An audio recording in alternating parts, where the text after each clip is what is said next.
পুনরুত্থান কালের ষষ্ঠ সপ্তাহ শুক্রবার।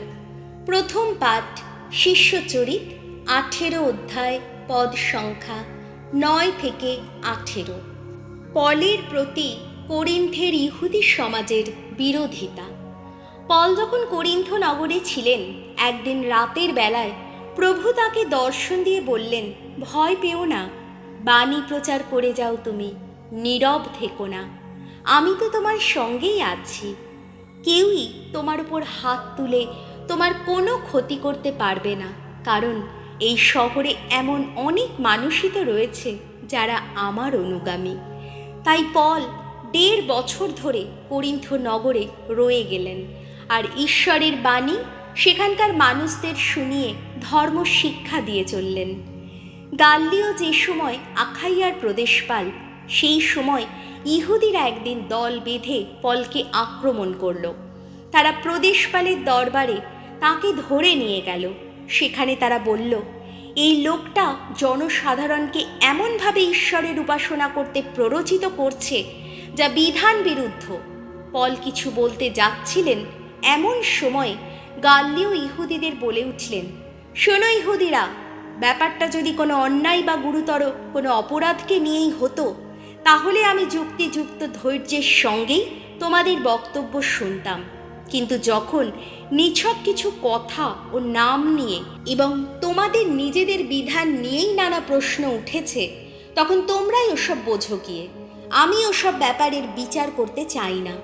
তিনি তখন দরবার থেকে তাদের বের করে দিলেন। এরপর সকলে সমাজগৃহের অধ্যক্ষ সোস্তেনেসকে ধরে দরবারের সামনেই তাকে মারতে লাগলো। গাল্লিও কিন্তু এসব গ্রাহ্যের মধ্যেই আনলেন না। পল আরও বেশ কিছুদিন করিন্থে কাটালেন। তারপর ধর্ম ভাইদের কাছ থেকে বিদায় নিয়ে তিনি জাহাজে সিরিয়ার দিকে যাত্রা করলেন। প্রিসিল্লা ও আকুইলা তাঁর সঙ্গেই গেলেন। মানত ছিল বলে পল যাবার আগে ক্রেঙ্ক্রেয়া বন্দরে মাথা মুড়িয়ে নিলেন। প্রভুর বাণী। শাম সঙ্গীত ধুয়ো। ঈশ্বর যিনি, বিশ্বের রাজা তিনি, সর্বজাতি করতালি দাও, আনন্দের কলতানে ঈশ্বরের জয়ধ্বনি করো। পরাৎপর ভগবান তিনি, আহা মহাভয়ঙ্কর তিনি, তিনিই বিশ্বজগতের মহিয়ান অধিরাজ। ধুয়ো। ঈশ্বর যিনি, বিশ্বের রাজা তিনি, ভিনদেশী মানুষদের তিনি আমাদের অধীনে আনেন, বিজাতীয় মানুষদের তিনি আমাদের পদানত করেন। তিনি তো নিজেই বেছে রেখেছেন আমাদের স্বদেশের ভূমি, সেই দেশভূমি তাঁর স্নেহধন্য যাকব কুলের যা গর্বেরই কারণ। ধুয়ো। ঈশ্বর যিনি, বিশ্বের রাজা তিনি, চতুর্দিকে জয়ধ্বনি, ওই ঊর্ধ্বে চলেছেন স্বয়ং ঈশ্বর, চতুর্দিকে তুর্যধ্বনি, আহা ঊর্ধ্বে চলেছেন স্বয়ং ভগবান। স্তবগান করো, ঈশ্বরের উদ্দেশ্যে স্তবগান করো, স্তবগান করো, আমাদের রাজার উদ্দেশ্যে স্তবগান করো। ধুয়ো। ঈশ্বর যিনি, বিশ্বের রাজা তিনি। বাণী বন্দনা। জয় মৃত্যুঞ্জয়, জয় তোমারই জয়। খ্রিস্ট যিনি, যন্ত্রণা ভোগ করতে হবে তাঁকে, পুনরুত্থিত হতেই হবে তাঁকে, তবেই চিরমহিমায় ভূষিত হবেন তিনি। এই তো ছিল ঈশ্বরের চিরকালের বিধান। জয় মৃত্যুঞ্জয়, জয় তোমারই জয়। যোহন রচিত মঙ্গল সমাচার 16 অধ্যায়, পদ সংখ্যা 20 থেকে 23। তোমাদের দুঃখই হবে, কিন্তু তোমাদের সেই দুঃখ পরিণত হবে আনন্দে।